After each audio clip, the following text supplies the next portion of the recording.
네, 안녕하세요. 여러분들의 구독과 좋아요로 이 채널이 유지되고 있습니다. 네, 영상 속도는 1.5배를 추천드리고요. 이번 내용은 미국의 모기지 리츠 관련된 내용 중에 하나 한번 준비를 해봤습니다.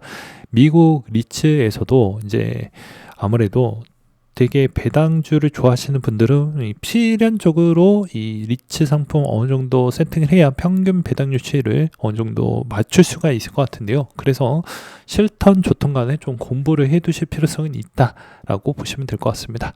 이제 ABR을 한번 준비를 해 보았는데 ABR이 지금 배당률이 14.33을 보여주고 있고요. 대부분 배당 성장을 꾸준히 해왔던 모기지 리츠 중에 하나라고 보시면 될 것 같습니다. 대표적으로는 뭐 여러 가지도 있긴 하지만 통상적으로 이 모기지 리츠들은 대부분 별로 좋지 못했던 환경들을 좀 많이 볼 수가 있는데요. 이제 모기지 리츠들이 좀 많이 피해를 봤던 시점은 이때 서브프라임 모기지 사태로 인해서 대부분 회복을 못 해주는 경우를 좀 많이 보였고, 그 다음에 최근에도 코로나 때 이후부터도 회복을 못 해주는 모습을 볼 수가 있는데, 이 중에서도 골라서 대부분 이제 ABR이나 그 다음에 STWT나 그 다음에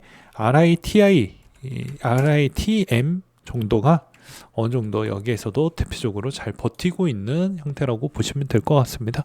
그래서 이제 여기서 대표적으로는 왜 ABR을 꼽은 배경도 대부분 이제 성장도 잘 해주고 배당금 증가 추이도 좋았기 때문에 이번 내용을 좀 준비를 해봤는데요. 여기에서도 이제 ABR이 최근에 좀 이슈가 있습니다. 이제 이 14%가 나왔다는 건 그만큼 주가가 훼손이 되었다라고 볼 수가 있는데, 이게 이제 무슨 일이 있었는지 한번 보도록 하겠습니다. 네, ABR이 급락한 이유를 보게 되면 이제 최근에 이제 매출하고 주당 순이익 EPS가 어느 정도 만족했음에도 불구하고도 이번에 컨퍼런스 콜 관련 내용에 별로 좋지 못한 내용을 볼 수가 있었습니다.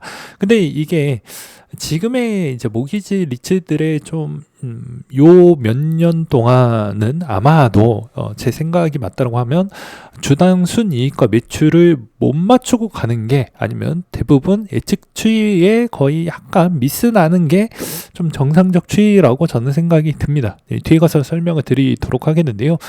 이제 여기서도 이제 대부분 EPS와 주당 매출은 좀 양호하게 나왔음에도 불구하고 또 장중에는 한 4%대까지 급등을 하다가 밀리기도 했었죠. 그리고 나서 이제 콩컬이 열리고 나서부터는 배당금 선언을 0.43 정도가 나오게 되었습니다. 이때까지는 이제 주가 그 손실비가 아직은 안 나왔기 때문에 이제 요 정도 12.89라고 이렇게 이제 공제가 나왔는데, 이제 최근에 이제 네이키드 공매도 물량도 서서히 증가를 해줬고, 그 다음에 1월달에 신규 주택 착공의 10% 감소 물량이 오히려 이번에 좀 악영향을 끼쳤다라고 보시면 될 것 같습니다.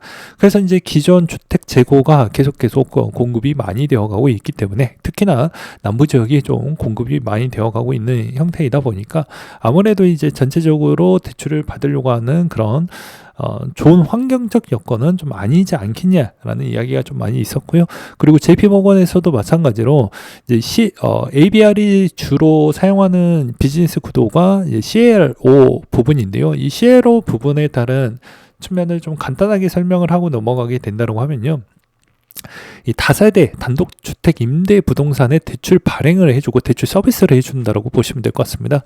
그래서 2003년도에 설립이 됐고, 여기서는 이제 대표가 이반 이신 분이 대표라고 보시면 될 것 같습니다. 대략 한 60세가 조금 넘었던 나이고, 여기에서도 대부분 오너가 직접 경영을 하는 그런 형태라고 보시면 될 것 같고요. 그 다음에 여기서도 브릿지론이 대부분 97% 정도를 해주고 있고, 멀티 패밀리가 91%입니다. 그 다음에 나머지 부분이라고 볼 수 있는데, 쉽게 설명을 하면 이제 단기 자금 조달로 운영을 한다라고 하면 좀 이해가 안 되잖아요. 더 쉽게 이야기를 하면 이제 단기간 안에 이 집값이 좀 빨리 올라갈 것 같다라고 하면 그 단기에 있는 차입금을 갖다 써서 이제 대부분 그런 쪽에다가 빌려주는 형태라고 보시면 될 것 같습니다. 그래서 이 시에로 사업 부분이 어느 정도 잘 이루어져야 이제 수익성이 나올 수 있다라고 볼 수가 있을 것 같은데요. 이제 시에로 부분에 따른 추이는 SOFR 부분하고 밀접한 관계도가 있다라고 보시면 될 것 같습니다. 시에로 부분은 왜 SOFR하고 밀접한 관계도가 있냐? 시에로에 따른 금리는 SOFR과 밀접한 관계도가 있기 때문입니다. 그러면 SOFR은 미국의 국채 담보 대출 시장의 실제 거래 금리라고 볼 수가 있는데, 이제 미국 국채의 담보 보호가 들어가져 있기 때문에 아무래도 이제 미국 금리에 따른 영향도를 계속 받고 있다라고 보시면 될 것 같죠. 그러면 ABR의 시에로에 있는 상품은 당연히 SOFR보다 높은 수익률을 계속 만들어내야 시에로에 있는 상품을 계속해서 쓸 수 밖에 없겠죠. 그러니까 마찬가지로 이 SOFR에 따른 금리적 추이가 본 비즈니스에 엄청난 영향력을 행사한다고 보시면 될 것 같습니다. 그렇기 때문에 어찌 보면 이 대출 이자 부분에 따른 추이를 본다라고 하면 이 시에로가 좀 잘 되었을 때에 따른 추이를 좀 볼 필요성이 있는데요. 만약에 이제 시에로가 잘 될 거라고 한다라고 하면 우량 대출 포트폴리오를 좀 가져가야 되고, 금리 스프레드에 따른 대출 금리는 높이고 조달 금리를 낮추어야 되는 형태를 가지고 있습니다. 왜냐하면 돈을 빌려서 레버리지를 좀 사용을 해서 운영을 하고 있기 때문입니다. 그리고 투자 수요 유지와, 그러니까 신용 등급, 그리고 부실 관리 능력 부분이 제일 중요합니다. 연체율 같은 거 이야기를 하는 것이고요. 그리고 이제 시장 규제와 변화 대응. 그러니까 이거는 이제 오너의 경영을 얼마나 탄력적으로 잘 충격 없이 잘 운영을 할 수 있냐가 중요할 것 같습니다. 그래서 다시 한번 또 이제 돌아와서 이제 CLO와 SOFR에 따른 수익성에 미치는 영향 관계들을 좀 본다라고 하면, 여기 SOFR의 스프레드를 구조를 만들어 가지고 내기 때문에 이게 이제 너무 높은 형태가 되면 이제 차주들에 따른 부담도 커지기 때문에 적절한 구도가 상당히 중요합니다. 근데 요 몇 년 동안은 생각보다 어땠습니까? 많은 그 고금리 형태가 유지가 되었었잖아요. 5.5%가 넘은 형태로 미국 금리가 형성이 되어져 있었기 때문에 SOFR도 마찬가지로 상당히 곤욕스러운 형태라고 볼 수가 있겠죠. 그러면 차주들은 이 이자를 갚아내기가 상당히 어려울 것으로 보여지기 때문에 연체율이 생각보다 높았다라는 이번 내용에서도 알 수가 있습니다. 그래서 이 밑에 있는 내용을 보게 되면 이제 연체율 비중에 따른 내용이 나오는 이유가 그런 거라고 보시면 될 것 같습니다. 그렇기 때문에 이 문제점 추이가 좀 남아져 있다 라고 볼 수가 있을 것 같고요. 그래서 SOFR 부분을 좀 이제 보게 되면 좀 적당한 금리의 부분으로 좀 유지를 해야 차주들이 갚아낼 수 있을 만한 환경적 요소가 된다. 그리고 너무 많이 낮아져서도 비즈니스 구조에 따른 수익성이 매우 많이 악화가 되기 때문에 실적 가이던스에 미치는 영향 강도가 더욱더 가세가 된다, 이렇게 보시면 될 것 같습니다.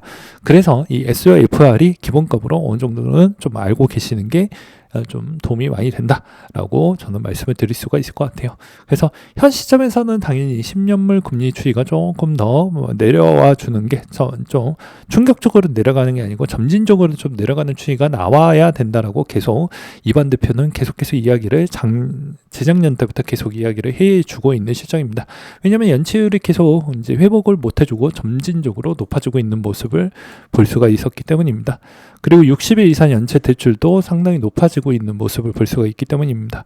그 다음으로 이제 부채 부분을 볼 수가 있는데, 대출 만기가 돌아오는 시점, 그러니까 레버리지를 써가지고 대출을 했던 비중이 있다 보니까 이게 25년도 11월 달에 만기가 되는 물량이 생각보다 크진 않지만 이걸 커버할 수 있을 만한 능력도 되지만 배당 지급 능력 추이가 생각보다는 훼손이 될 것 같다라는 생각이 들기 때문에 이런 점도 아무래도 이번 평가에 좀 많은 영향을 좀 끼치지 않았을까라고 보고 있는 실정입니다. 그래서 종합적으로 본다라고 하면, 아무래도 크게 본다라고 하면 아무래도 저는 이렇게 좀 볼 수가 있는데, 주택 착공 건수가 다시 증가하는 추이가 좀 보여주어야 됐는데, 미국 남부 지역은 생각보다 이제 고금리 여파와 여러 가지 예, 물가적인 추이에 따른 반영하고 원자재에 따른 영향성도 피해갈 수가 없기 때문에 계속 이제 공급이 좀 원활하게 되기에는 좀 더 시간이 오래 걸릴 것 같다는 게 저의 개인적인 생각이고요.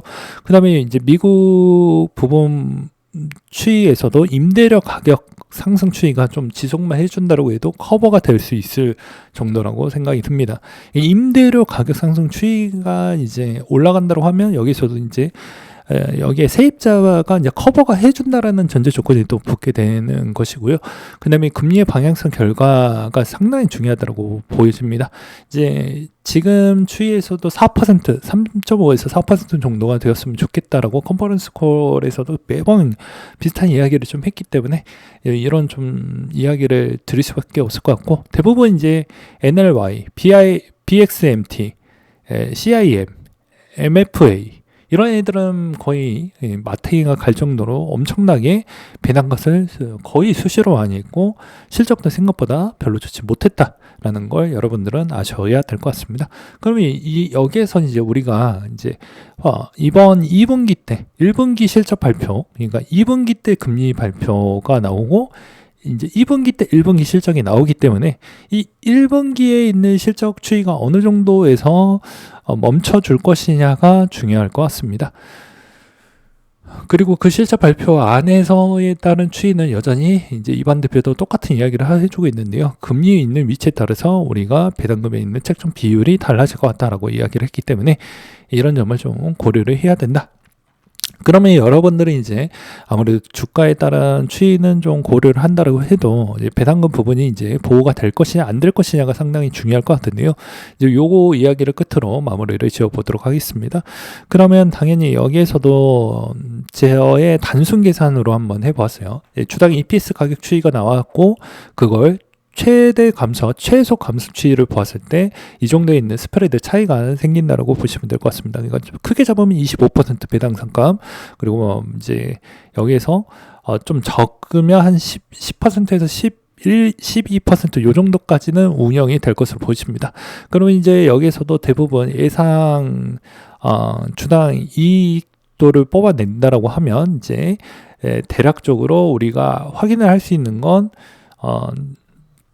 감속 폭을 그냥 러프하게 잡고 한 20% 정도를 감속을 하게 되면 통상적으로 이제 주가 추이에 따른 비중은 저는 이렇게 좀 생각을 하고 있어요. 한 못해도 한 10에서 11% 정도는 유지를 해주지 않겠냐 라는 형태로 보시면 되지 않을까 싶습니다. 그러면 여기에서도 이제 대부분 사람들은 여기서 추가 매수를 어느 시점에 할 거냐가 중요하고 비중 축소를 할 거냐, 기존에 보유자는 비중 축소를 할 거냐.